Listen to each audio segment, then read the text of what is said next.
Assalamu alaikum, sisters and brothers. Sulaiman Rahim here, Master of the Covenant, breaker of the seven seals.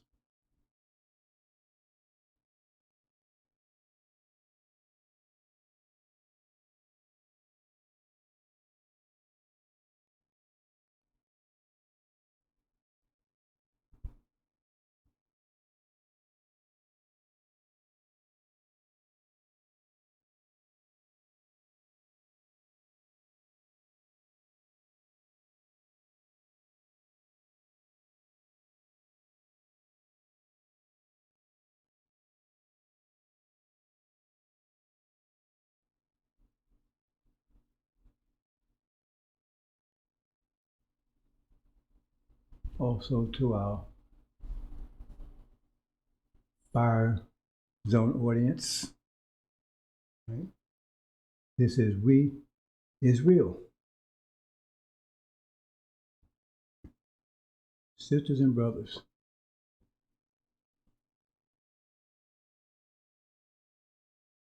the great ripoff. Brothers and sisters, you're sitting here in hell with nothing. Most of us with our heads on our behinds, wondering what we're going to do next. Have no vision, no true leaders. We saw that monkey show that Farrakhan put on Sunday, didn't tell you anything. His swan song's last speech, he told you absolutely nothing. It was one big clown show. And then we got Silas, the crier. He tells you nothing. And you see the world is turned upside down, and you have no idea how you fit in it or where you're going. It's the great ripoff, brothers and sisters, because you don't know who you are. And they're going to make sure you never know who you are because they're fleecing you. They're sucking your blood, all the nations. Because once you understand who you are, then that will come to a screeching halt. But as long as you're ignorant and don't know who you are, then they're going to continue taking advantage of you. You have people being paid huge amounts of money to keep you ignorant because the world is benefiting from your ignorance to such a degree that you don't even understand.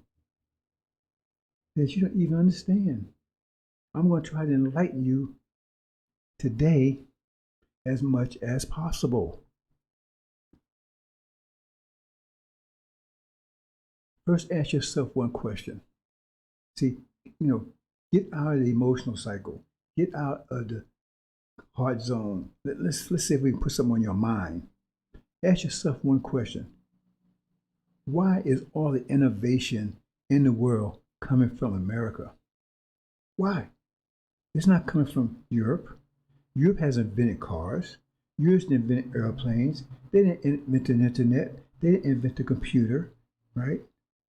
They didn't invent the atomic bomb. See? I meant what? The laptop, the iPod, none of that. They didn't invent any of it. None of it. The microwave, they didn't invent none of it. Not one bit of it.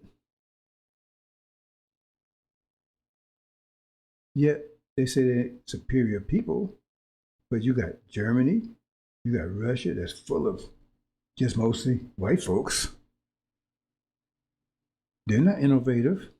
What did they invent over there? Oh, the Germans invented rockets. Really? They took that technology from the China a few hundred years ago. See, they haven't come up with any idea that's totally unique. See, there wasn't internet 100 years ago. The idea wasn't even there. There wasn't an idea about an iPhone. There wasn't an idea about atomic bombs. I'm talking about innovation when you come with an idea that didn't exist before. No, it's not being done anywhere in the world. Nowhere. They're good copycats, and the Chinese and Japanese, they're exceptional copycats. See, they're very good at taking an idea from someone else and taking it to new levels and augmenting it, right? See, they're very good at doing that kind of stuff, increasing its uh, uh, uh, adding enhancing it. See, increasing function, but they don't come with any idea. Tell me one idea that came out of China, one idea that came out of Japan, one idea that came out of Germany that's uniquely theirs. Not one, none. The light bulb, electricity, all came out of here. Why? Because it's coming from your creativity, and they don't want you to know that. They do not want you to realize that. It's your creativity. They gave you a little peek with that hidden figures thing, but that was a real peek, and most didn't pay attention to it. Because that movie was telling you they couldn't even gotten out of space if it weren't for those sisters. And there was brothers involved. They're never going to show you brothers that's more intelligent than white men. They're never going to show you that. So they'll take a chance on the females. They're telling you, these sisters were showing them how to use math in ways they never even thought about. And they weren't as educated as their white counterparts. You have no idea. Black History Month. We made this country, not just physically, but mentally. See, when you understand the scriptures, when they say they didn't want to really, they was plundered by the, talking about Exodus, Egypt was plundered because they took all their gold and silver. They're not talking about metal. They're talking about us, because we left. Their creativity left with us. That's why they want to let us go.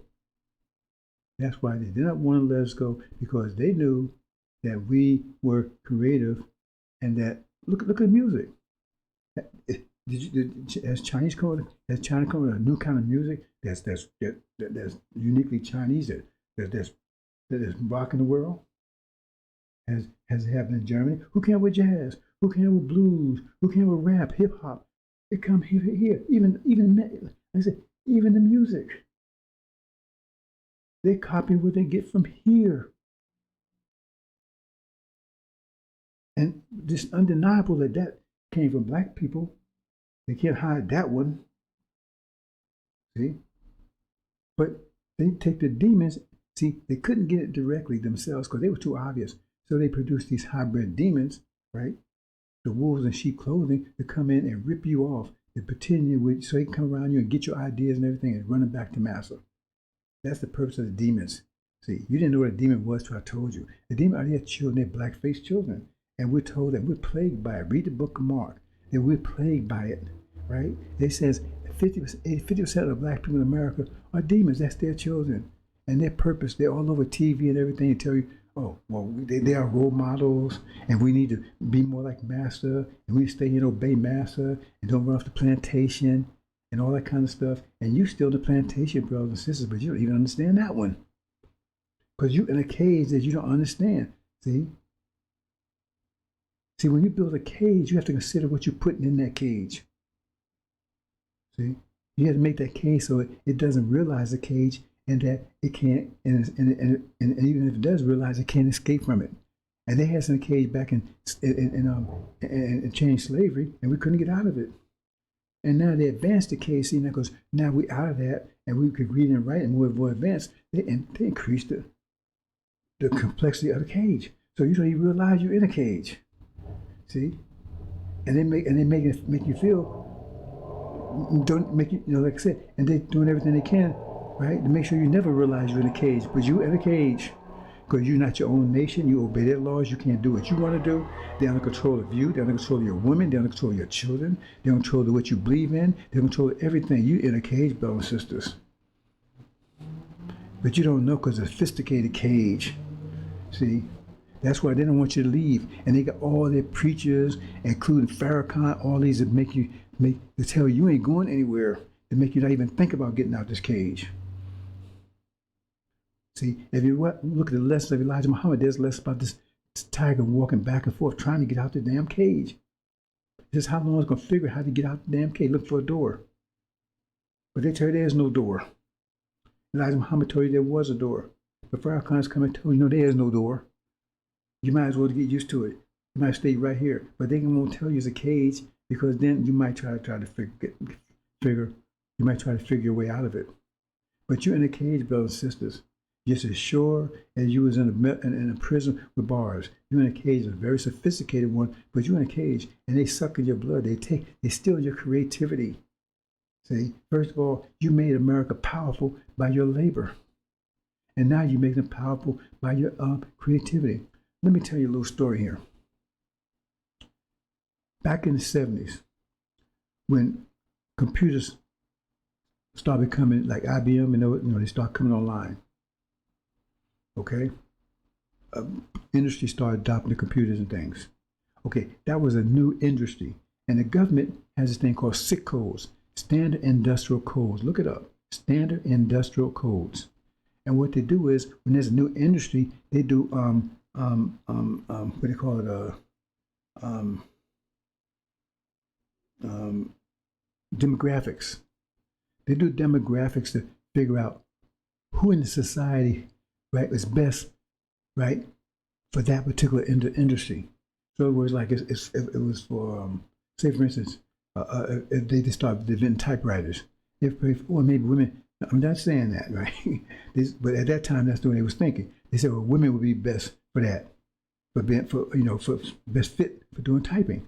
So then what they would do is they would start grabbing a whole bunch of women that they identified as probably being the best, that demographic, right? Young women or whatever they think. They narrow it down and say, well, women between this age and everything and so forth, so on, right? And live in this part of the country. And they start training them. So as industry came online, they had people to do it. You understand? So they did the same thing with computers. They did a study of demographics, and they found out.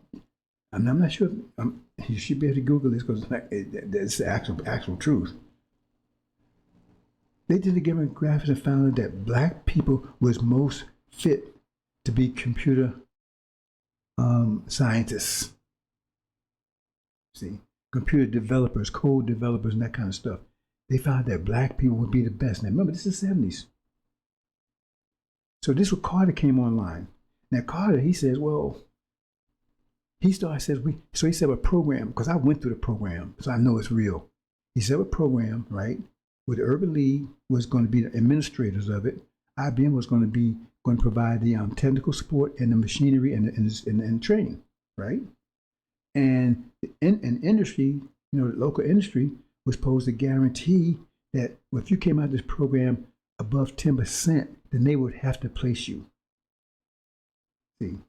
Because they determined that black people was the best, so they didn't want to just train you with them because they didn't want to hire you. But so they made their deal. Because I went to the program, so I came out first in the class because I wanted to make sure, with a name like Raheem and everything, I wanted to make sure, right, that I was going to get hired, right? See, and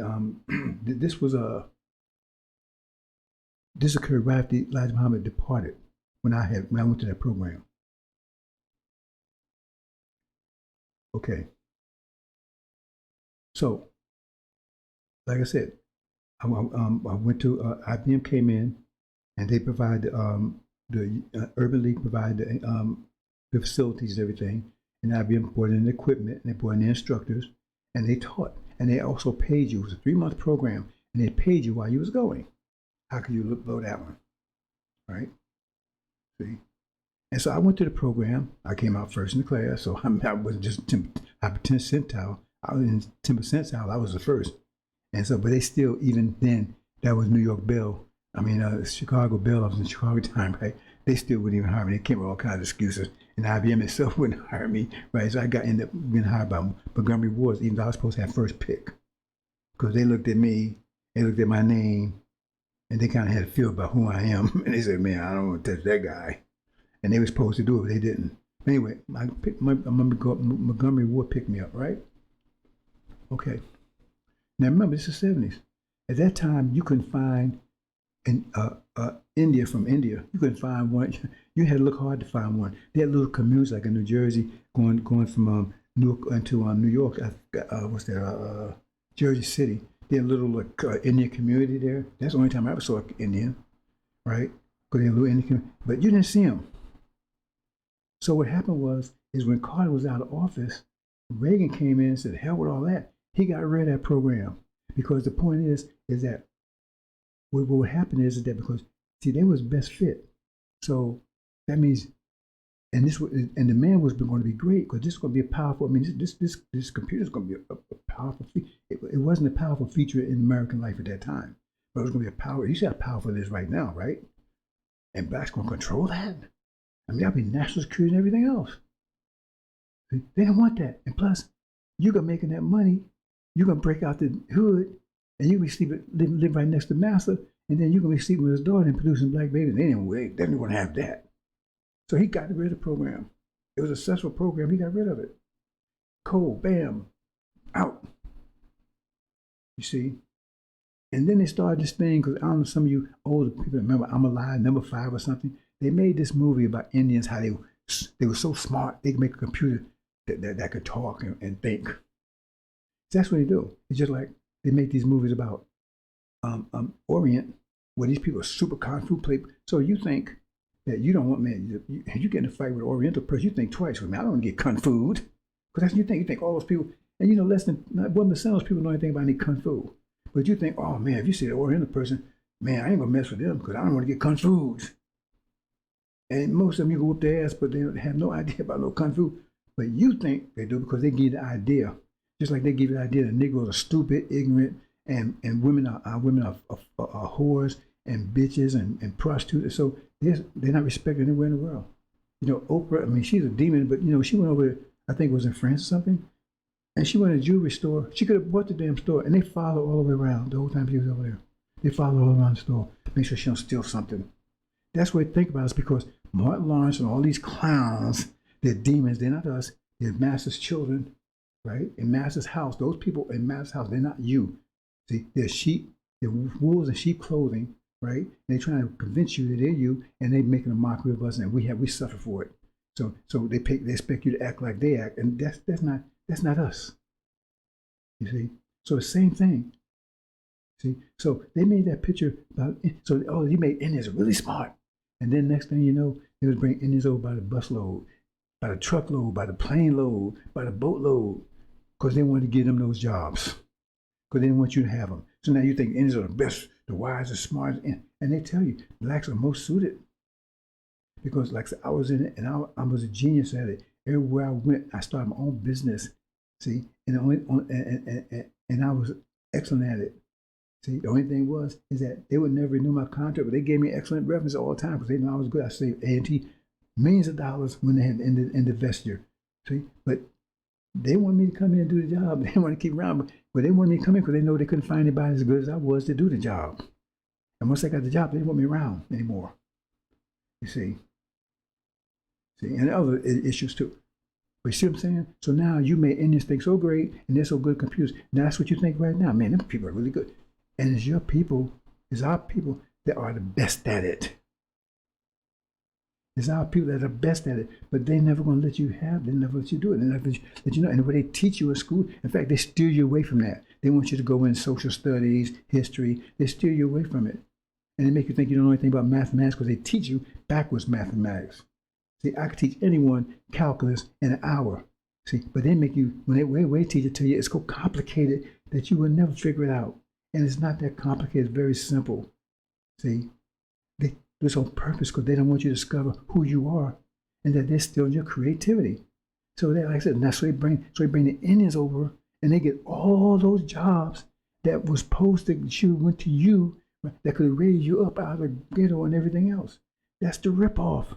So that they got rich, Indians getting rich because all that money that coming from your creativity, because even though they did that, still know the ideas that's coming out is still coming from you, but they're stealing from you because like they stole ideas from me.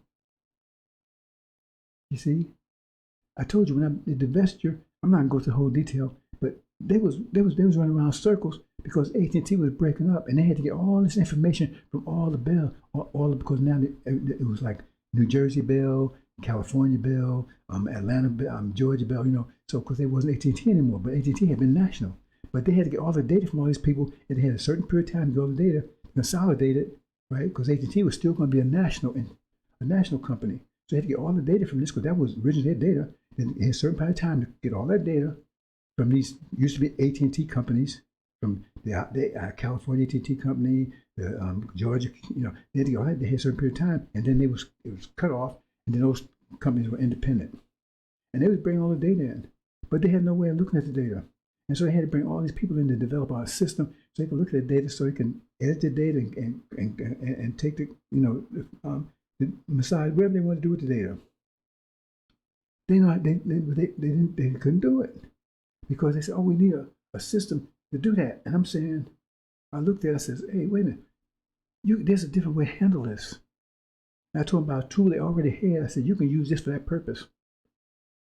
I saved them millions of dollars because it would take them 6 to 12 months to develop a system to do what I showed them how to do. They already had in a month, actually a few weeks.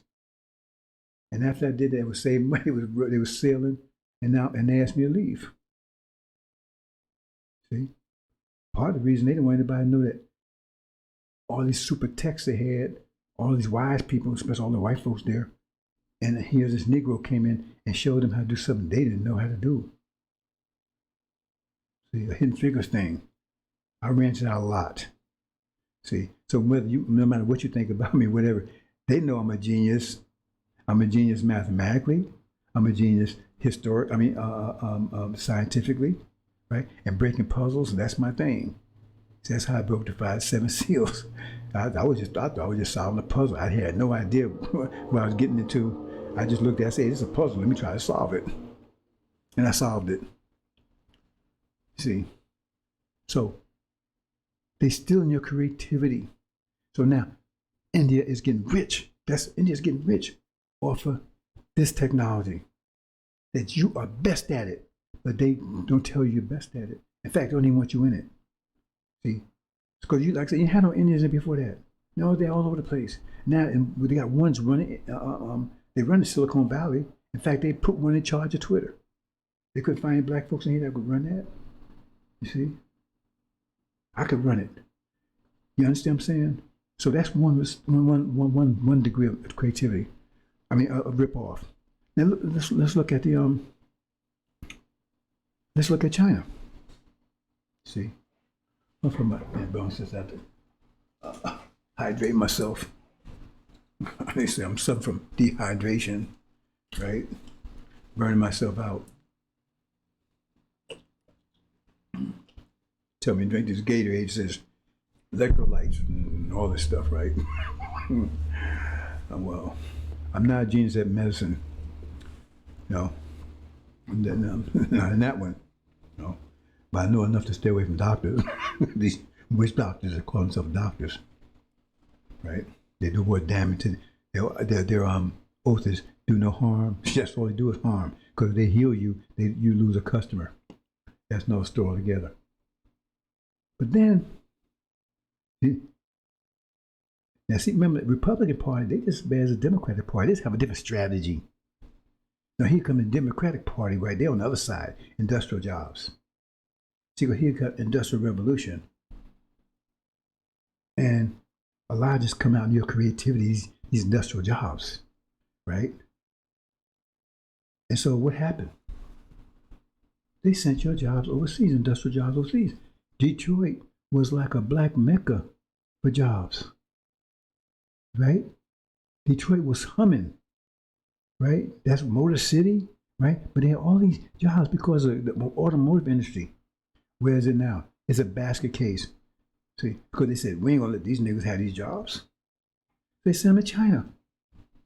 China was a basket case. India was a basket case in the 50s, in the 60s and 70s. It was a basket case until they got your AI jobs. They come over. I mean, you go to Edison, New Jersey, and you think you're in India. You know, AT&T there, you can get a job there if you're not Indian. Same thing in Tampa, right? Tampa, Florida. I used to work when I was in Tampa, right? This place called GTES. You see, and GTES was like a building platform for iPhones and stuff like that, right? And they had some special technology nobody had. And so it was, and everybody wanted it, right? And when I was working there was like one Indian working at one, and this was like in 80, no 94. That first went to Tampa in 94, I believe it was.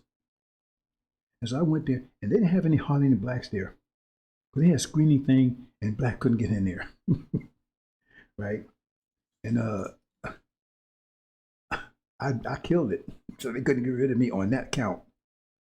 They couldn't get rid of me on count because I killed it, right? So, but they stuck me away on the night shift, so nobody would see me. And I took over the night shift. I ran the night shift all by myself. I ran their South America and their Canadian accounts, and I killed it. And this went on for about a year. And then they had new management come in, right? And this guy walked up there and saw me and says, I heard him say to the guy, when he passed by, when he walked by, I heard him say, why you got that nigga up here? It was like early in the morning, right?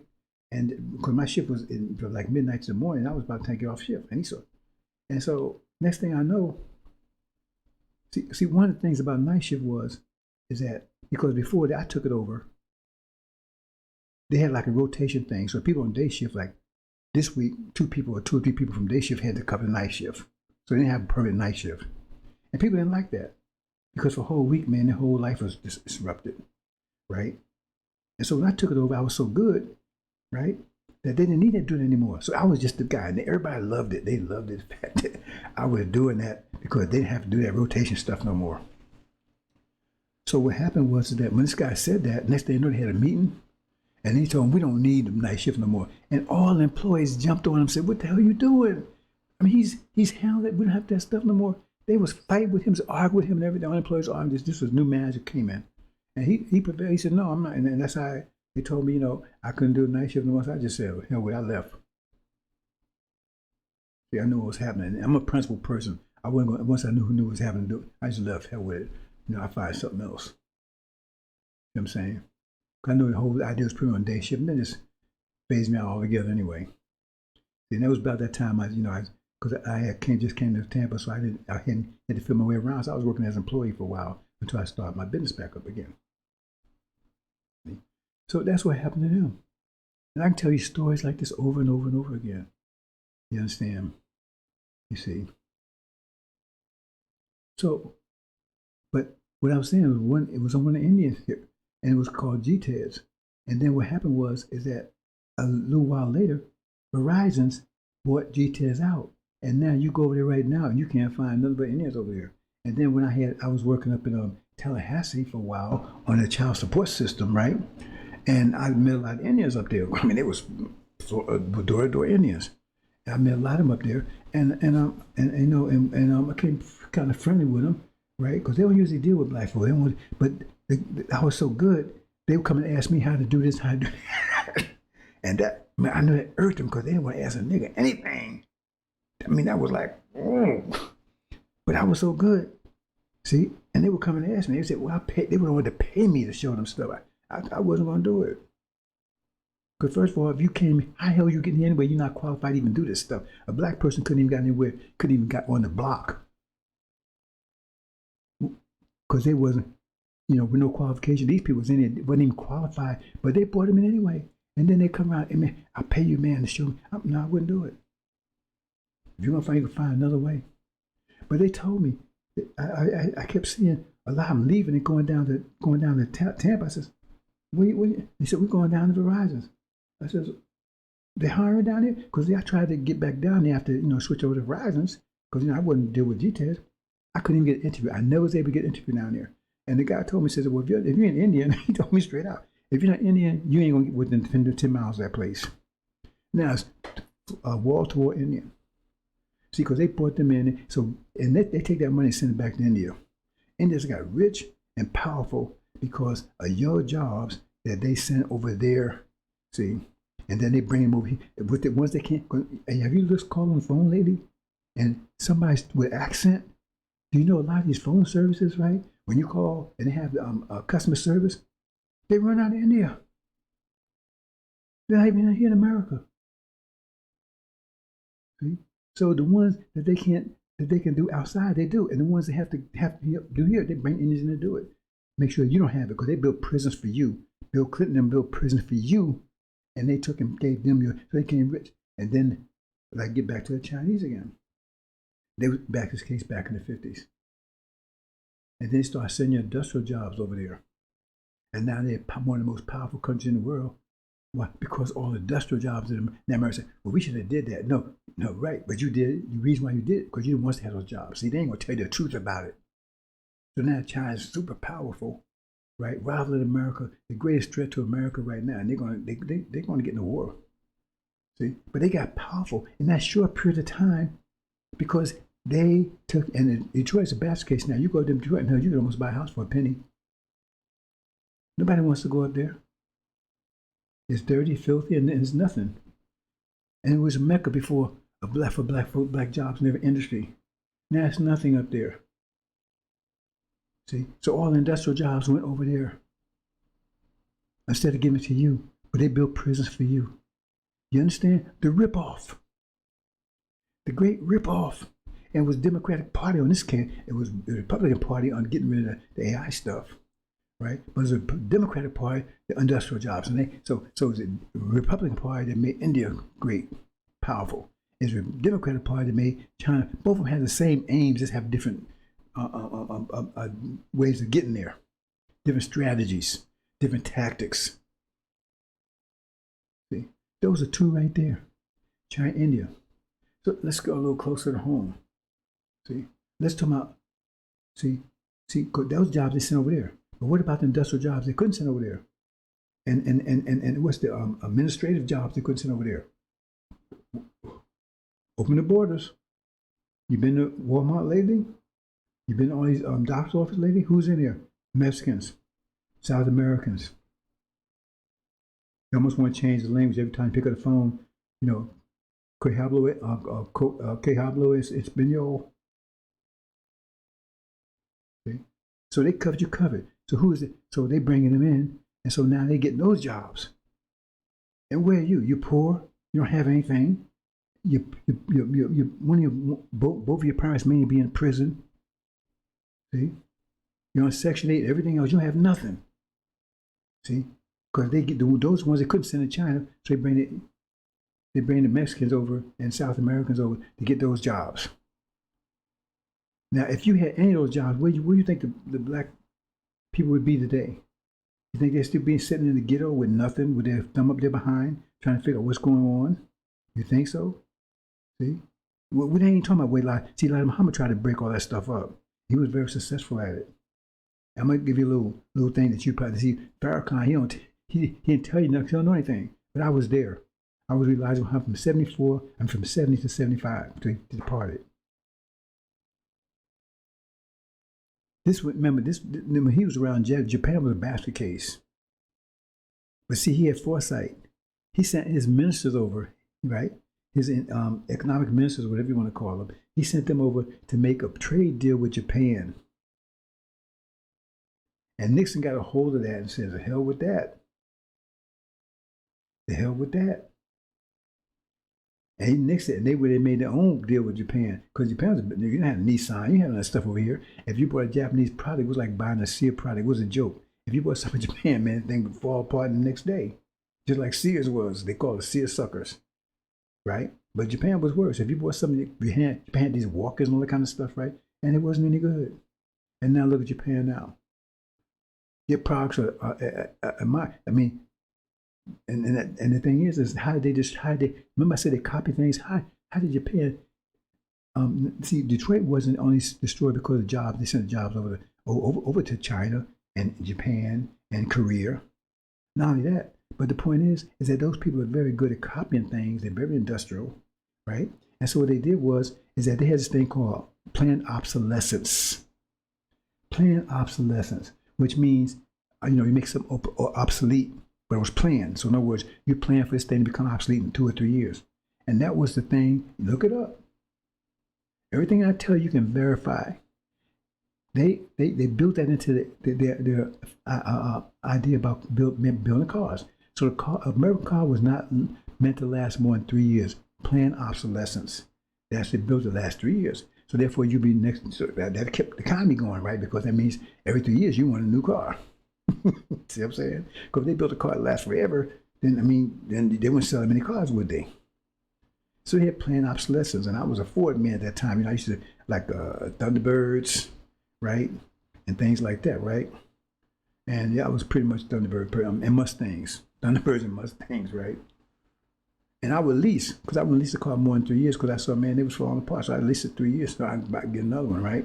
I wasn't going to buy, because I knew about planned obsolescence, and I studied, man, I checked things out. So what the Japanese did is they built a car that lasts 11 years. See, because American cars only last 3 years. And their cars were built to last at least 11 years. And that's how they killed Detroit.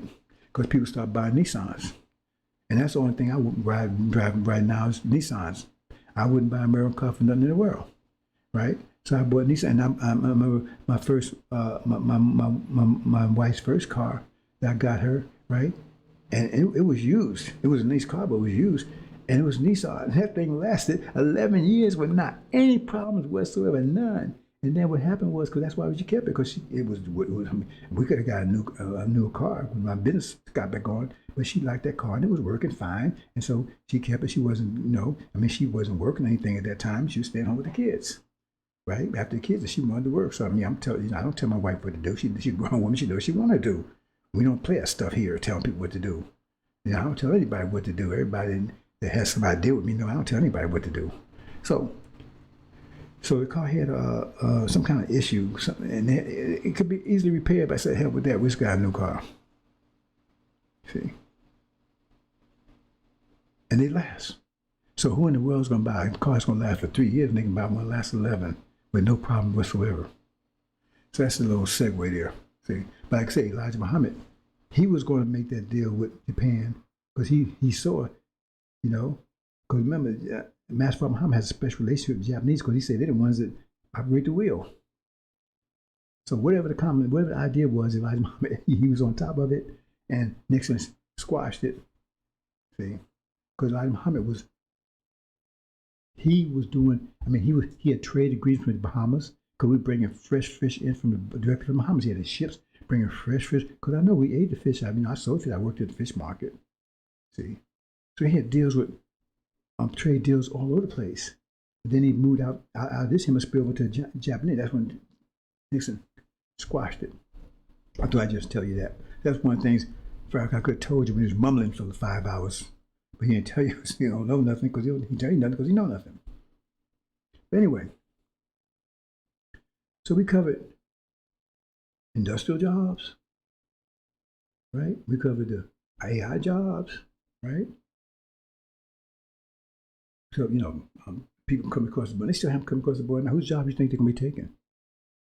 Now, we didn't even talk about robotics because that's going to destroy everything because pretty soon they're automating everything. You've been to Walmart lately. You check out your own stuff. Pretty soon, man, they in some of these places, right, they're making, they talking about automating Burger King where you don't need no person, nobody need at all. You just need machines, robots. And then they're going to have driverless cars. And they already got driverless trucks on the road right now. So what's going to happen to you? See? You think slavery was about slavery. Slavery was not about slavery. Slavery was about competing with slave labor. See? That was a problem. That's why they went to war about it and they freed you, right? Because they didn't need you. They freed you because they didn't need you. They throw you in a ditch and they didn't give you no 4 acres in the middle. They gave you nothing. And then they went to work. This is the North, particularly. They went to work, taking and giving you with trade guilds and apprenticeships and everything else and unions to make sure you did not work in those jobs anymore. You just go to white folks. But you think, oh, Lincoln. Lincoln said he didn't care about you. He didn't think you were Ezekiel. And he wanted to send you all back to home. I wish he had, right? But then he said he couldn't afford it. But a lot of people went to Liberia. You need to know, this is no bullshit, Stone brothers and sisters. Stop the bullshit. This is a no bullshit zone. Everything I say you can check out. See, but they give you their spin on it. Oh, we freed you. We didn't need you. So they left you in a ditch. You had nothing. That's when the blues came along. See, because that's when the blues started. Go check your history. See, because music is an expression of our nature. And where all that music come from? The first documented music, right, was the blues. And that came during that period because we had the blues. We didn't know what to do. We had nothing. They turned schools out there on, some of us ran back trying to be slave sharecroppers for master. And the rest of us, you had two divisions. You had those ones stay with master and those wanted to get away from master. Ones want to get away from master, ran to the cities. Those that love master, the demons, they want to stay and be slaves, be sharecroppers. And then 50 years later, see, the Quran tells you about this. But anyway, it happened every 50 years we get energy back because the universe is contracting now. So all the energy that's out there used to be here. So now it's coming back, but it comes back in waves every 50 years. So look at the music industry. The first positive wave was 1850. That means they gave us energy enough to break our physical chains. And then next one, 50 years later, 1910s, 20s, during that period of time, what kind of music came up then? Jazz. We started getting jazzy.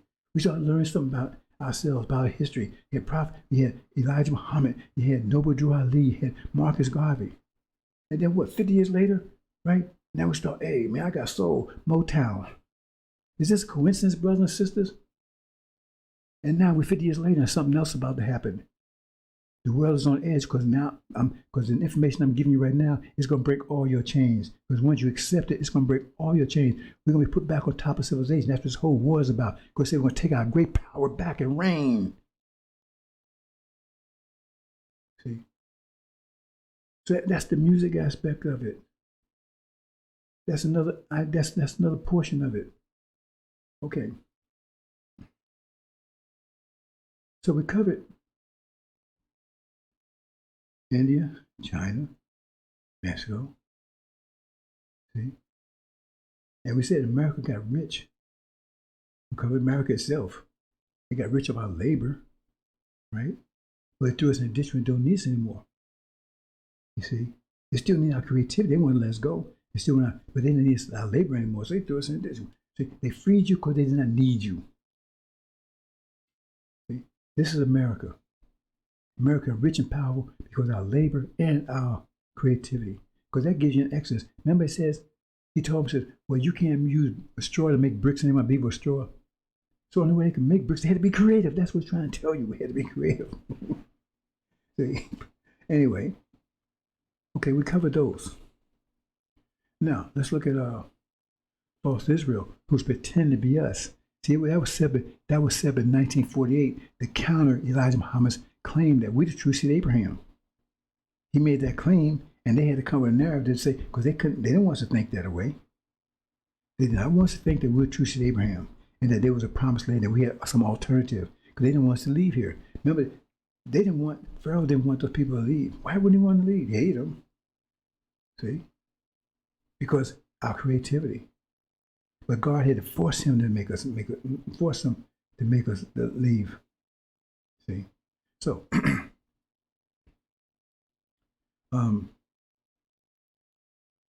excuse me.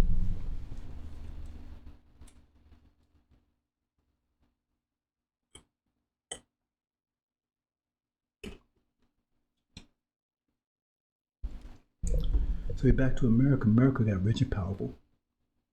But then we're talking about false Israel. See, the thing is that they're false Israel, and they was burning those people up in the 40s. They've been hating on it for thousands of years. They came up with a final solution that everybody was on board with it, contrary to what you think. America was against them too. They hated Jews in this country. And all of a sudden, overnight, this shit became honey. Everybody was eating the honey. Because Elijah Muhammad made the claim that we're true to Abraham. He had the proof, he had the evidence. We're the evidence. We've been here almost nearly 400 years. We came from a land that's not ours. This land belonged to us. And for our context, land belonged to us. The covenant says, and you don't, Joe, do you brothers and sisters out there, spiritual brothers and sisters, mathematical brothers and sisters, political brothers and sisters, I don't care what you are, read the Abrahamic covenant. Don't be fooled. They don't want you to think it have anything to do with you. And the thing is that preachers used to talk about that before the 40s. They sang those songs back in slavery time because they was familiar with it. See, there's a whole history behind that, but I'm not going to go into it. And then they stopped because we have pictures of Martin Luther King going to speak to Elijah Muhammad. Elijah Muhammad, his whole purpose is the Abraham covenant take us back home, contrary to what Farrakhan's saying, because Elijah Muhammad said, we fools to want to stay here in the land by imprisonment. Farrakhan said, we ain't going nowhere. He claiming preaching Elijah Muhammad's message. He giving Elijah Muhammad music, but he giving different lyrics altogether. Okay, so Elijah Muhammad pulls Martin Luther King's coat. Martin Luther King goes out there the next day and gives a promised land speech where they told him, do not give that speech. Because he told you, read the speech. He said, you're going back home. He said, he don't know if you're going to get there with you, but we're going back home. He said, he's seen the promised land. He said, we're going back. See, you hadn't heard that from anybody else before that. You used to hear it long before when they used to teach it, but then they stopped that, right? After they said false Israel, no preacher could teach that stuff anymore because they have to do what the preachers, they tell them to do. And so Martin Luther King stepped up and said, no. And what happened? Next day he was dead. Because they don't want you to know about that. They don't want you to think you have an alternative. They want you to think that you're totally dependent upon America, that you have no choice. You have to stay here, and you have to stay under master's rule. You have to obey a master. You have to live under his rule, his culture, and everything else. And it's a lie. Because we have an option. See? And right now, the process of returning us back home has already started. Because 1619, read it, 1619 started slavery. That's the official slavery date. To 2019, that's 400 years. That's what Abraham Covenant says. It says, Abraham Covenant says, the 400 years, then after the 400 years, there'll be 2020, will be a plague that will kill the firstborn, which is the same thing as the elderly, but pass over you. Is that not exactly what happened? COVID came exactly on time, 2020, and it's killing the elderly, the firstborn, and it's not killing black folks, even though they were trying to tell you that, because it wasn't affecting the WHO. Look up it up, go and Google it. WHO said that it wasn't affecting Black Africa. They couldn't understand it. It wasn't affecting Haiti, and it wasn't affecting us, even though they kept telling you it was. It wasn't affecting them. Why was it affecting us? It might be affecting the demons, their children, their black-faced children, but it wasn't affecting us. That's exactly what this says. And read it yourself. Now, is that a coincidence? Happened right on time. And so they killed the Haitian president because he said, I ain't going to take that vaccine stuff. We don't need it. They killed African presidents for the same reason. See? That's Abrahamic covenant they don't want you to know about. See? And that vaccine, that's a whole nother story. That's a parting gift in case you do get away. Anyway. So, they set up false Israel over there. To counter his claim because we had evidence. I just gave you part of evidence right there. I mean, you can't deny that. See, they say, well, Elijah Muhammad said we came in 1555. Yeah, we did come in 1555, but slavery didn't start until 1619. They said it took 64 years to turn us into slaves. And first, the Negroes come off the line, right? See. But Farrakhan, see, he didn't see that coming, COVID. He didn't see it. But he played with a prophet. He should have saw it. I told everybody about it. He didn't see it. But then he told a lie like he always do. Oh, no, you got to go 1555. That means it's 1955. It's been 400 years. That means the plague should have been in 1956. It didn't happen, so that means that doesn't apply to us. He's a big liar. Go and check what Elijah Muhammad said. He said slavery, we didn't come off the assembly line until 1619, because 64 years to convert us into slaves. That's some evidence right there. In fact, but the physical evidence is us.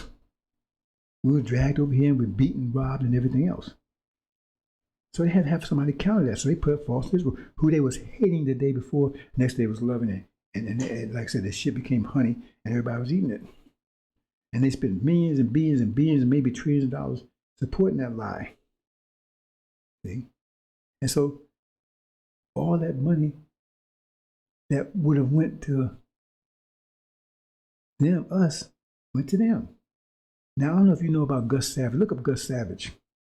Gus Savage is this Democratic politician out of Chicago who went when they found this black slave yard up there. You know, Wall Street, we don't call Wall Street because they slime slaves along the wall and sell them. That's where the name Wall Street come from. So you don't even know that.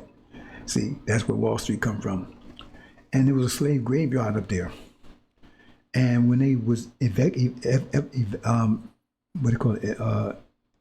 Um, I'm not sure to pronounce it right. Um, not evacuate. When it, boy, I don't know why I can't pronounce this word properly. Um, anyway, they was taking it and preparing the ground, everything, right, to build some high school. This was a Jewish project, right? And they was going to build some high-rise buildings there, right? And when they realized that in the process of evocating, brothers, just forgive me, I can't. I think you know the word I'm trying to say. I'm just not. I know the word. I just ain't pronouncing it properly. Um, um,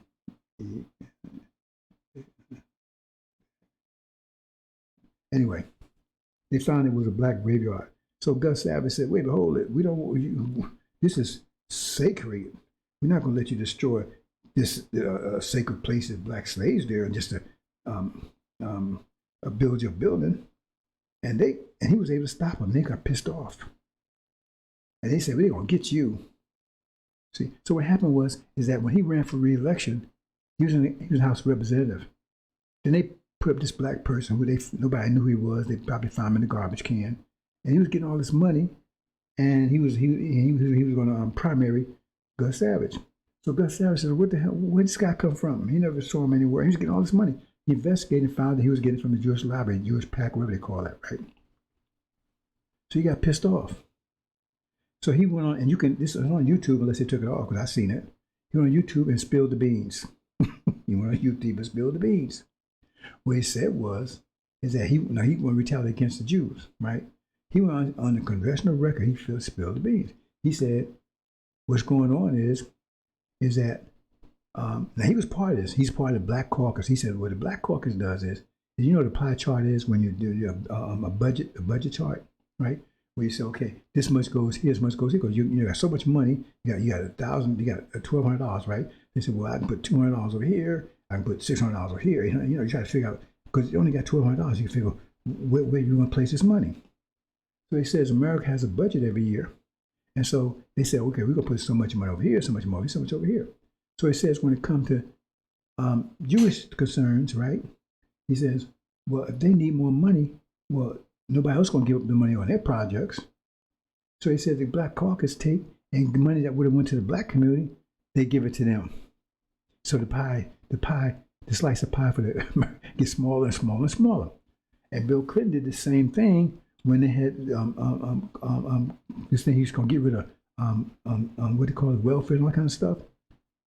So he got rid of welfare for black people, but people didn't realize he was taking that money to give it to Jews that's coming from Russia, and all of them weren't Jews, because I met a lot of them. I worked with some of them, and they said they wasn't even Jews. All they had to do was say was Jews, and they would come over and they would put them on welfare, and they'd give them money and then to invest, money to set their business and everything else, money that they took from the welfare programs they was giving to blacks. They don't tell you these things. This is no bullshit zone here, brothers and sisters. See, we tell you the truth. Stop the bullshit. These things actually happen and are happening. They sell you out. Just like Biden, this mass incarceration thing. He the one who did it. He pushed it. So he said, well, he wanted to get elected. So he said, oh, now, because you got one vial of crack, right? And you go to jail for the rest of your life. Well, you got the street strike thing, and a white guy, he got 18-wheeler full of cocaine, he gets probation. You see, that was Bill Clinton. And you know what his rationale was? He told black folks, well, the reason I'm doing that is because I want to make it harder for black people so they can stop using drugs. See, because it was criminalized effect. But now that white folks are dying from opioid poisoning, and now it's a health concern. See, it was a criminal concern when black folks were dying from crack and stuff, but now it's a health concern when the white folks are dying and dropping like flies because of, you see, and you still don't get this, and you got these people, oh man, I love America, waving flag, because those are demons, those are their children telling you that, and they're trying to get you on board with that, because that's their purpose. That's why I said Jesus said, beware of sheep and wolves in sheep clothing. They keep telling you it's thin cone. No, isn't that what the wolf would say? When he tell you, oh no, it's my appearance, not my nature, Because that's what they're trying to tell you. Oh, are they black? Then that's my brother, that's my sister. Isn't that what they would tell you? The wolf would say, no, man, it's skin tone. It's my appearance. See? Oh, man, he's acting like a wolf. Man, what you talking about, man? Don't you see I look like a lamb? Man, what you divisive, man? See? And the same thing. If they talk like devils, they talk like massa, right? But oh man, they're black. And if you say something, you're divisive. No, they're their children. And half of the blacks in America are them. And that's the problem. And they're the ones get to be on TV, to be, Denzel, Oprah, and all them. Those are people, those are master's children. They may look like you. They're wolves in sheep clothing. Anyway. So they get back. So the thing is that all that money that's going over to them would have been going to you. They get all this assistance from the world. It says, he who blesses Israel will be blessed, and who curses. They take that to be false Israel. So they're giving all this support, financial, physical, social, political, that would have went to you, right? But it's going to them because they stole your identity. Another ripoff. So now you got the China ripoff, you got the India ripoff, you got the Mexican ripoff, right? And, oh man, why are you doing? See, and you tell black folks, oh man, you pray, why you doing? Why you worried about the damn Mexican? They ain't worried about you. Show me some Mexicans jump up and talk, man, let's look out for black people. Show me one said it. Show me any Mexican come up, let's look out for black people, man. Let's stand up, let's go and march for black people. They don't do it. But you first one, man, we gotta look out for them Mexicans, man. We gotta let them look out for their damn self. They can't look out for themselves, they do. But you worry about them and you don't give a damn about your own people. Why are your children being aborted? 22 million already. And oh man, I don't do man. Oh, those people, poor people in Uzbekistan. What about the black folks here? Anyway, so we show the rip-offs. You've been ripped off by the whole world. Now you've been ripped off for what they call stolen identity. The identity theft. Okay, let's go a little further. Now look at the Arabs. See, they don't call them desert niggers for no reason, because they know they're our brothers. They're Ishmael and we're Isaac. See, they want you to tell false Israel, Isaac. No, we're Isaac, and we're the inheritors. It was the Abraham covenant. The inheritance was supposed to go to Isaac, because he was Sarah's son. See, not to Ishmael, who was the son of Abraham's maid. But he was the oldest, so he thought he should get the inheritance. But no, God blessed Isaac because he was the one that was the son of the union of Abraham and Sarah. He was the younger one, but the inheritance was going to him. That's what Abrahamic covenant was supposed to go to. And Ishmael got angry, said, "No, I'm the old, I should have it." But he was not. He was actually his mother was a servant. She was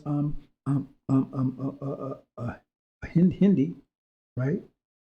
See, and so he's half. See? So that's the whole story about Joseph, where his brothers threw him into slavery. They betrayed us. Ishmael betrayed us. First of all, they forced us out of our land 50,000 years ago, so we covered it with sand to protect it until we come return. And then 500 years ago, they the one betrayed us into the hands of the Caucasians. See? Because they had control of North Africa, East, Northwest Africa. Europeans had no way into Africa. They had to go through them. And if you watch the movies like Roots and everything else, you saw they had a guide. Who was the guide? The guide was the Arabs. They were showing how to get into there and get at us. Now that, but they had the demons that they had been cultivating for a few years, right? Raping black women, because they couldn't go into Africa cold, because Africa thought they had leprosy. They had never seen anything white, like they were scared of them. And in African culture, white means death. See, in their culture, black is death. But in African culture, British African culture, white was death. And they were scared of those people. So they had to go in and steal the women and rape them. This took several years to do, right? And rape them and then produce their demon children. And they sent them in along with the Ishmael, right? And to get black folks that just set this thing up. So that's talking about the demon plague was started 600 years ago, but I'm not going to go into that here. See? So now they sit on our land and they're getting filthy rich. Another ripoff, pretending they're us, pretending they're our land, and that's why they're doing everything they can to make sure that we doing everything they can to make sure we don't ever come back there. See? So now they over here now trying to teach us to be Sunnis, because in Sunnis, right, in Sunnis, in the Quranic Sunni version, Ishmael is the rightful owner of that land over there. So if we become Sunnis, then we give up that claim. If we become Sunnis, we give up our claim to the land. You understand what I'm saying? That's why Farrakhan trying to become a Sunni. Elijah Muhammad wouldn't even let Sunnis anywhere near the temple, because they knew who they were. But they over here now trying to, they didn't care nothing about you as a slave when you were suffering, but now all of a sudden, now they want you to be Sunnis. Because once you're Sunni, you give your claim to your land. You give it up. Because you agree that the land belongs to them. See? And they pay Farrakhan huge amounts of money to keep you, say, oh, you ain't going nowhere, to get you stuff thing. And because he when he does cite Abraham Covenant, he only tell you about the suffering part. He never reads the next verses down where it says, we're going to return. He said, we ain't going nowhere. He said, calling God a liar. He calling Elijah Muhammad a liar. He calling Master Muhammad a liar, because that's the whole purpose, was to take us back home. He said, we ain't going nowhere, because he's been paid, his whole family's been paid. And the point is, at the point of his death, right? See? Or if he has to escape, they got places for him already set up in Arabia. It's already set up. He's been paid a huge amount of money. Remember all the money he was giving Gaddafi? You think Gaddafi just giving him money because he loved him? It was all set up. He was Sunni too. To stop us from thinking that we were true to Abraham, because if we start thinking like that and become a nation again, it's all over. So now they get filthy rich selling our land, selling our resources. The great ripoff. Everybody's ripping us off. Did I miss anybody? Everybody's ripping us off. The great ripoff. And we sitting around here with nothing, with our thumbs up behind, and we won't listen to the truth, and everybody just ripping us off. And we trying to buy this American dream because we think that's the only way out. And we never gonna get it, because when you was in the field slave, they would tell you, oh man, if you're a good nigga and you work hard, keep your nose clean, right? And mind business and obey master, obey the law, right? That's the same thing they tell you back there. You be a good nigga, right? And you keep your nose clean, right? And you obey the law, and you work hard. Nobody work hard in slave, and you obey master, right? You could be like them niggas up in the house. See, because they wore nice clothes, they had better food, they didn't work as hard, see? And they around massa. You can be like them, you can be like Oprah, you can be like Denzel, you can be like King James, you can be like LeBron. You don't get it, it's the same damn thing. It's just different names, and it's just upgraded version. It's slavery 2.0. You're still on a plantation, you're still slaves. That's why it says, Pharaoh says, God says, let my people go. See, because you're in a cage, you don't even know it. And it's a great ripoff, and you're sitting here with nothing. And everybody's stealing your wealth, because all of it belongs to you. Like it says, the earth and the fullness thereof belongs to us. We're the gods. It says in the end, it says the world will make war with God. It says it right in Revelation. So that means America's going to be fighting on the side of God. Is that what you think? See? It says we the ones that's dead. We Lazarus, that Jesus had, that Suleiman had to raise us, and he's in the process of doing it. It's going to happen. See? You don't understand anything, brothers and sisters. You're lost. You've been ripped off. You've been totally ripped off. And you don't realize it. See? The whole world's getting rich and fat. That's why it says, through you, all the nations will be blessed. You're the one, because they ripping off you. You need a big elephant that everybody, all the parasites are sucking blood from. Because parasites don't produce anything. Has Farrakhan produced anything in 40-some years? No. He's getting fat off of you. He's been luxurious off of you. He's been pimping his sisters. But he ain't produced a damn thing. Nothing. Zero. See? And he didn't talk. He's a swan song. He didn't say anything, right? And this supposed to be his last message. He made a fool of himself. He humiliated himself. He showed the fool, the clown he is. You see? But all this is getting ready to come to a screeching halt. See? Because the whole thing, the whole cornerstone of this big lie is false Israel over there, because remember, their identity theft. So the question is, who is the true seed of Abraham? See, there was a compromise deal on that one, because what happened is that they was burning up the Jews because there was two contenders for that title. But who was the true seed of Abraham? It was the Jews And the Europeans, which if you understand how the Bible works in European history, they were all of them are Europeans. But the reason Jew come from Judah, they was a top tribe. Jews, Judah, that's where Jew come from Judah. And the rest of the tribe, 11 tribes, they diverted, they turned away from God. So that's the rest of the Europeans. See? So they said when Jesus came, then the other Europeans accepted him, right? That's the Christians. But the Jews who were supposed to accept Jesus, they rejected him. And so therefore they lost, right, their right to the covenant of Abraham. And so it went to the Europeans. So they are now the spiritual seed of Abraham.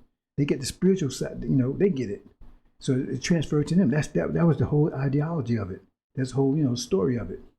See? So they called the Jews Christ killers, and they was gonna get rid of all of them because there was 2 contenders for that title, and so they was gonna get rid of the other one. So there would be no question that America is the true seed. America is the spiritual seed. They inherited it now because of the Jews' rejection of Jesus, and America was a promised land.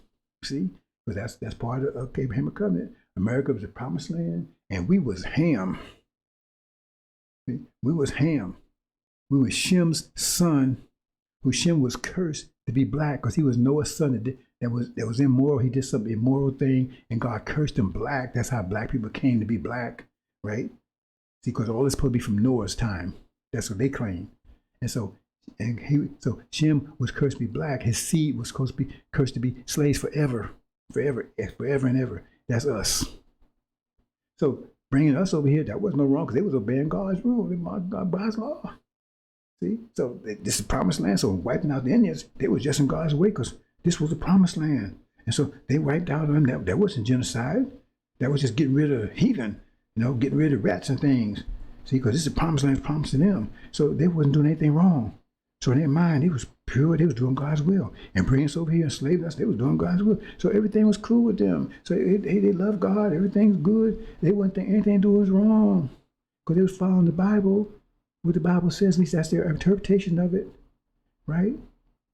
And then this Elijah Muhammad comes along and upsets the cart, and all these things I was telling you about happened after Elijah Muhammad, after the 40s, after 48. See, when they said false Israel, that's a star that rose up in the east, right?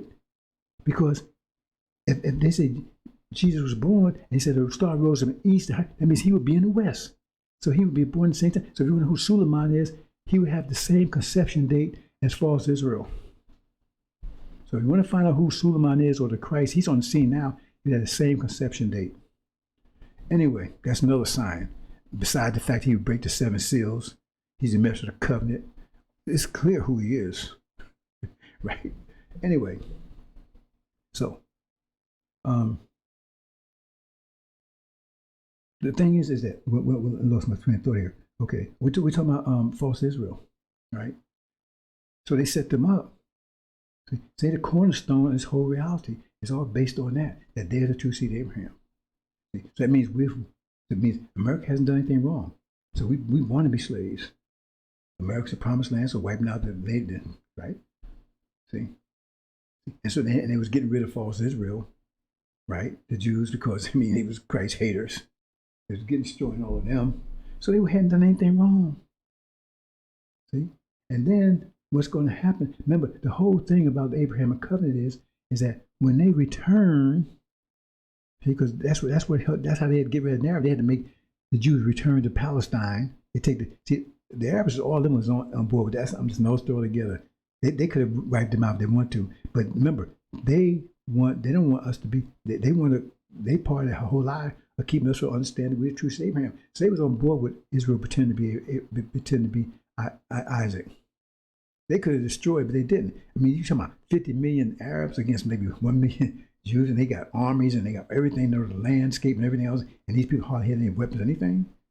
See, they had to pretend they was going to go to war with them for the people in the street because they told them you can't have nothing to do with Jews. That's the religion. So they pretend, but they didn't want to wipe them out, but they didn't want them to expand anyway. They just want them to maintain their identity. That's all they wanted.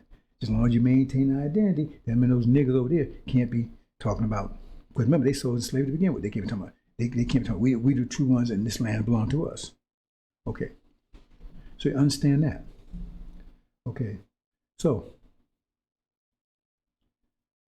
Now, we're coming to a situation now. See, because remember, once they're established, they cannot be destroyed. But now a war is about to place take in the Middle East.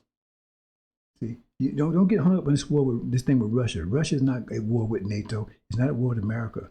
That's not the war yet. See, it's war and rumors of war. And suppose you get discombobulated, oh man, because people get nervous. I have people talking to me all the time. I get emails and everything else. What's going on, brother? What you think about the war? See? Because they don't want to talk to me, hear nothing before. But now all of a sudden, so I get nervous because I've been talking about it. No, I said, this is not the Lord. Don't get excited about this one. The Bible tells you, let them get excited about it.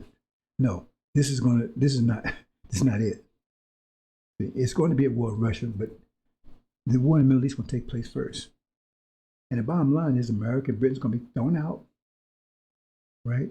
And false Israel are going down. And when they go down, that's the abomination of desolation. They tell you when you see it, flee. They say because desolation, there's desolation is not. It means they're about to be destroyed, which is not supposed to happen because they true seed Abraham. That cannot happen. But it does happen, proving they're not true seed Abraham. And then, remember, it was two contenders, two known contenders before Elijah Muhammad threw us in the ring. It was the Jews against the Europeans. The Jews had the claim, but the Europeans said, you lost it because you crucified Jesus. So now it's ours. See? But then when Elijah Muhammad came and says, we true seed Abraham, then you had another claimant. So that means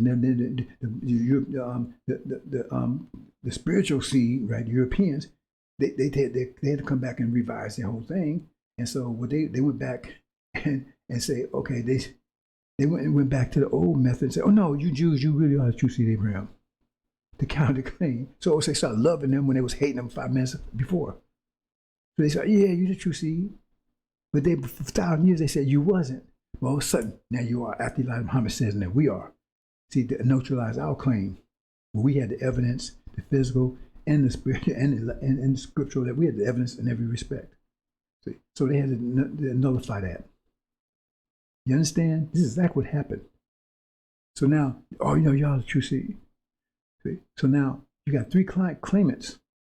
You got, see, the spiritual, they kind of like, see, they came out on the low. They still claim they are, because you got a lot of evangelicals, they ain't buying this thing about Jews. They still say they're spiritual seed. They still say they're spiritual seed. They ain't buying this thing that Israel is true seed. They ain't buying it. You got a whole group of people, Christians, European Christians still ain't buying that, right? See, because they know the implications of it. See, because that gets back to, oh well, if they are, then this wasn't the promised land. And we was rapists, we was murderers, we was genocidal maniacs, and we was oppressors of black people, and all that kind of stuff. See, so they know the implications if you go that route of saying no, well, if Europeans are not the spiritual seed. So they're against it, but they keep it on low because they know you ain't paying attention, so they can get away with it. So they focus on, oh no, Israel over there, false Israel. So we see this war is going to take place, and false Israel is going to be destroyed, which cannot happen if they true seed Abraham. See, so if they destroyed, remember you got 3 claimants now, and we got the valid claims. We got evidence and everything else. That means we the true seed Abraham. That means this whole world comes down because that's the cornerstone, false Israel. The cornerstone is whole reality. That means the whole thing falls, collapses overnight, and they come to a realization overnight that we true seed Abraham, which I said tells you what that means. That means they're not the spiritual seed Abraham. They are rapists. They're murderers. It says the devils go out to steal, kill, and destroy. And that's exactly what the Europeans did 500 years ago. They came out and stole everybody's land. They killed all the inhabitants, and they destroyed us as a nation. See, they're going to come to that calculation right away, and they're going to try to wipe you out. That's why I say flee. You're not fleeing from the police. You're not fleeing from the army. You're fleeing from your next door neighbor, because the evangelicals and everything else, they're going to see it overnight. They're going to make that calculation in an instant that you the true seed Abraham, and that what that means. That means they catch a hell. They're about to be destroyed. And if you get away, you're going to take vengeance on them for what they've done to you. They're going to wipe you out. That's why it's telling you to flee. Don't go back and get your clothes. Don't go back and get your baby. Nothing. Because you ain't got time. Because they're going to make that calculation right away. They're going to come knocking on your door. Bam. Oh, boom. They just blow daddy's head off. Oh, bam. They just blow mama's head off. Oh, man. They get ready to cut my throat. You might think this is a joke, brothers and sisters. This is the big rip-off. the big rip off, and you are the ones being ripped off, and you're about to be destroyed because they're planning your destruction right now. See, if they can have you to exploit you, they're going to kill you. And it only says Master Muhammad has to intervene because it said those days will not shorten, no soul will be left alive. He has to intervene, he has to make something happen before, so you be alerted. I'm not going into details about that. Got previous presentation the last couple of days. You study that, right? But he has to make a move to make you realize, see, expose their hands. So in other words, you got a trap there, but he got to do something to make you see that you walk into a trap before you get into a trap. Once you get a trap, it's too damn late. See, that's why it says when you see, that's why it's my job to tell you about the abomination of desolation. So I mean, you see before they actually pull the trap door, because that will happen, and then you'll see clearly what's going on, because they're gonna come and they're gonna tip their hand, because they're gonna have to move and take you out. Hope you understand, brothers and sisters. It's a big riff off. I told you, all these people are your enemies. You're being ripped off. You got nothing. Everybody, the Arabs getting rich off of all of your resources. So they're selling your resources. The false Israel is getting rich and powerful because of pretending identity theft. China got ripped, became powerful, one of the most powerful countries in the world right now because the jobs that they took and sent over there that should have belonged to you. India, the same thing. And then the Mexicans, you got nothing.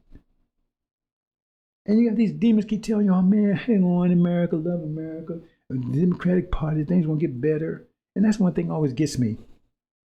See, because you don't pay attention to language. They say, why can't y'all understand the progress we made? The progress we made, that means they're admitting that they were evil to begin with. So why are you making progress from where? What are you making progress from where? That admit you was no damn good to begin with. And if you're making progress, that means you haven't arrived there yet.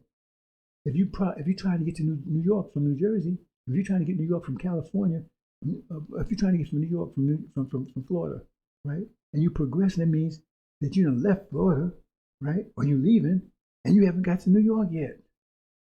That means you're saying you was evil and everything against us, but you haven't got to the point where you stopped doing it yet. But we probably satisfied with the progress. So was you raping this woman, right? And you tell her, okay, I was raping you every day, but I'm going to rape you once a week now. And shouldn't you be happy with the progress and making progress? That gets me, and you buy that. Oh man, y'all can see the progress we made. They're admitting that there was no damn good to begin with, and they still haven't got any better. Hope you understand, brothers and sisters. You understand? Fire zone out.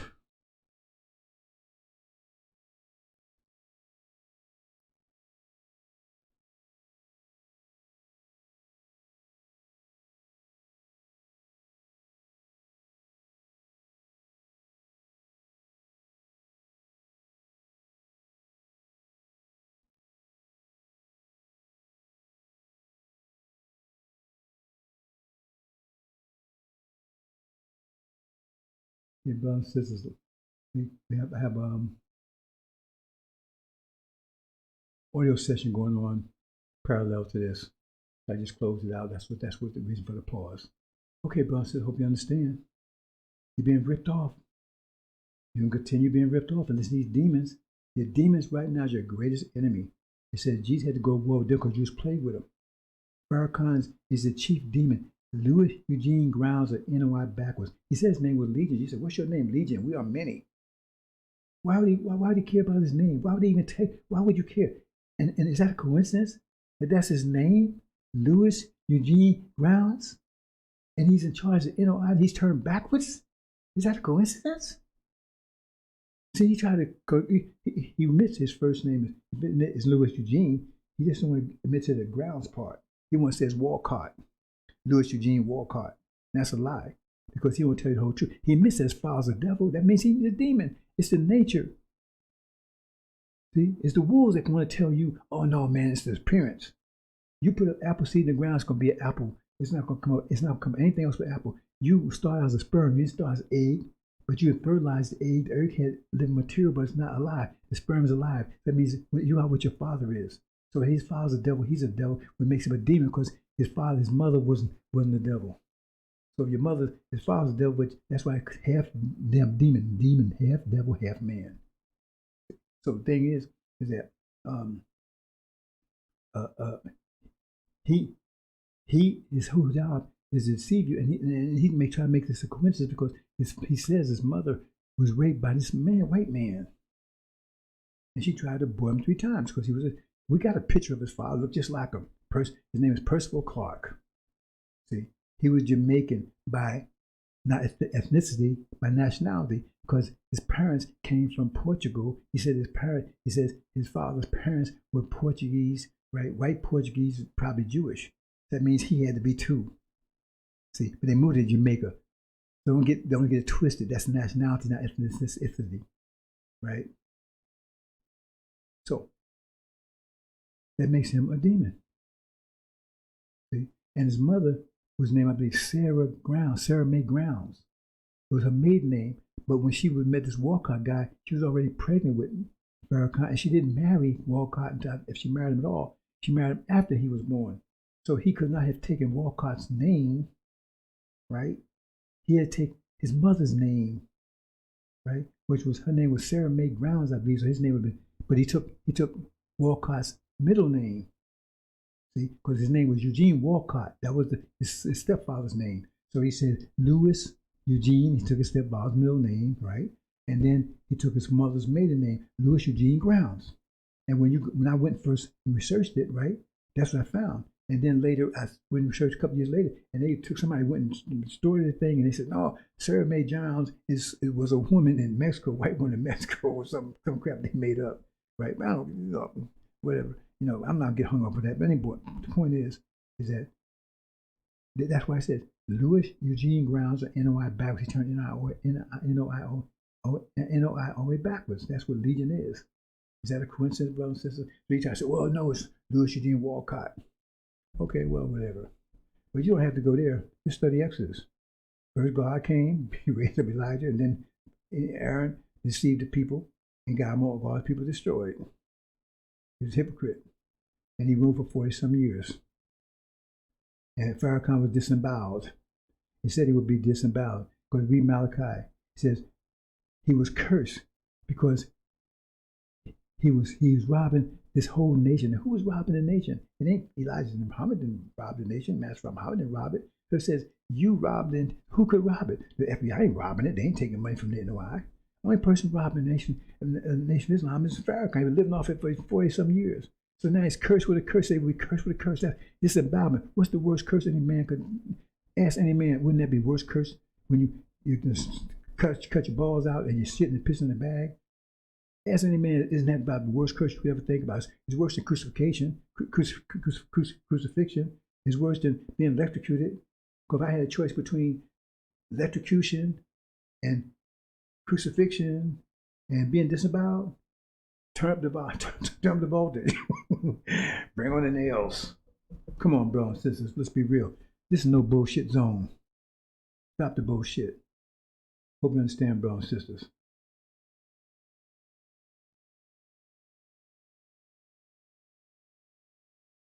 Assalamu alaikum.